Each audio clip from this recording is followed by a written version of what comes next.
কোরআনে আল্লাহ তাআলা এটা বলছেন, ইন্নামা আমওয়ালুকুম ওয়া আওলাদুকুম ফিতনা। তোমার মাল, তোমার আওলাদ, এই দুটো হচ্ছে তোমার জন্য ফিতনা। কেন না ভাই, বাচ্চার ছেলের চিন্তা, একটা বাচ্চা ছেলে, তার চিন্তাই আমার দিন ছেড়ে যায়, আমার নামাজ ছেড়ে যায়। আমার মালের চিন্তায় যারা ব্যবসায়ীতে আল্লাহর হুকুমকে পিছনে ছেড়ে বেশি ব্যবসায় ঢুকে গেছে, তার অন্তর থেকেও দিন মিটে যাচ্ছে, তার অন্তর থেকেও দিন মিটে যাচ্ছে। তো আমি পরিপূর্ণ ব্যবসাতেও ঢুকতে পারবো না। আমার অন্তর আল্লাহর সাথে থাকবে, আর ব্যবসা আমার দুনিয়ার প্রয়োজন হিসাবে করতে হবে। পরিপূর্ণ মেহনতের সাথে ব্যবসা করেও অন্তর আল্লাহর সাথে লাগিয়ে রাখবে, আর নিয়ত থাকবে আমি করছি কিসের জন্য ভাই?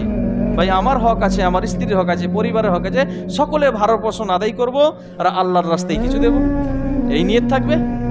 তো আমার এই ব্যবসাটাও কি হবে? ইবাদত হবে। আর যাদের মধ্যে এই নেকি, আল্লাহ তাআলার স্মরণ থাকবে না, তাদের ব্যবসার বিষয়ে বলা হয়েছে ওই সমস্ত ব্যবসায়ীরা কোথায় দাঁড়াবে?